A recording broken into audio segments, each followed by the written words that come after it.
एक राधेश्याम नामक युवक था। स्वभाव का बड़ा ही शांत एवं सुविचारों वाला व्यक्ति था। उसका छोटा सा परिवार था जिसमें उसके माता पिता, पत्नी एवं 2 बच्चे थे। सभी से वो बेहद प्यार करता था। इसके अलावा वो कृष्ण भक्त था और सभी पर दया भाव रखता था। जरूरतमंद की सेवा करता था, किसी को देख नहीं देता था। उसके इन्हीं गुणों के कारण श्री कृष्ण उससे बहुत प्रसन्न थे और सदैव उसके साथ रहते थे। और राधेश्याम अपने कृष्ण को देख भी सकता था और बातें भी करता था। इसके बावजूद उसने कभी ईश्वर से कुछ नहीं मांगा। वह बहुत खुश रहता था क्योंकि ईश्वर हमेशा उसके साथ रहते थे, उसे मार्गदर्शन देते थे। राधेश्याम भी कृष्ण को अपने मित्र की तरह ही पुकारता था और उनसे अपने विचारों को बांटता था। एक दिन राधेश्याम के पिता की तबीयत अचानक खराब हो गई। उन्हें अस्पताल में भर्ती किया गया। उसने सभी डॉक्टर्स के हाथ जोड़े, अपने पिता को बचाने की मिन्नतें की, लेकिन सभी ने उससे कहा कि वो ज्यादा उम्मीद नहीं दे सकते और सभी ने उसे भगवान पर भरोसा रखने को कहा। तभी राधेश्याम को कृष्ण का ख्याल आया और उसने अपने कृष्ण को पुकारा। कृष्ण दौड़े चले आए। राधेश्याम ने कहा, मित्र तुम तो भगवान हो, मेरे पिता को बचा लो। कृष्ण ने कहा, मित्र ये मेरे हाथों में नहीं है, अगर मृत्यु का समय होगा तो होना तय है। इस पर राधेश्याम नाराज हो गया और कृष्ण से लड़ने लगा।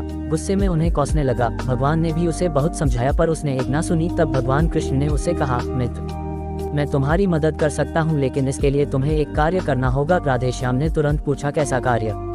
कृष्ण ने कहा, तुम्हें किसी एक घर से मुट्ठी भर ज्वार लानी होगी और ध्यान रखना होगा कि उस परिवार में कभी किसी की मृत्यु न हुई हो। राधेश्याम झट से हाँ बोलकर तलाश में निकल गया। उसने कई दरवाजे खटखटाए। हर घर में ज्वार तो होती, लेकिन ऐसा कोई नहीं होता जिनके परिवार में किसी की मृत्यु न हुई हो। किसी का पिता, किसी का दादा, किसी का भाई, माँ, काकी या बहन। 2 दिन तक भटकने के बाद भी राधेश्याम को ऐसा एक भी घर नहीं मिला। तब उसे इस बात का एहसास हुआ कि मृत्यु एक अटल सत्य है, इसका सामना सभी को करना होता है, इससे कोई नहीं भाग सकता। और वो अपने व्यवहार के लिए कृष्ण से क्षमा मांगता है और निर्णय लेता है जब तक उसके पिता जीवित हैं उनकी सेवा करेगा। थोड़े दिनों बाद राधेश्याम के पिता स्वर्ग सिधार जाते हैं। उसे डैक तो होता है, लेकिन ईश्वर की दी उस सीख के कारण उसका मन शांत रहता है। दोस्तों, इसी प्रकार हम सभी को इस सच को स्वीकार करना चाहिए कि मृत्यु एक अटल सत्य है। उसे नकारना मूर्खता है। डैक होता है लेकिन उसमें फंस जाना गलत है, क्योंकि केवल आप ही उस डैक से पीड़ित नहीं है, अपितु संपूर्ण मानव जाति उस डैक से रूबरू होती ही है। ऐसे सच को स्वीकार कर आगे बढ़ना ही जीवन है। कई बार हम अपने किसी खास के चले जाने से इतने बेबस हो जाते हैं कि सामने खड़ा जीवन और उससे जुड़े लोग हमें दिखाई ही नहीं पड़ते। ऐसे अंधकार से निकलना मुश्किल हो जाता है।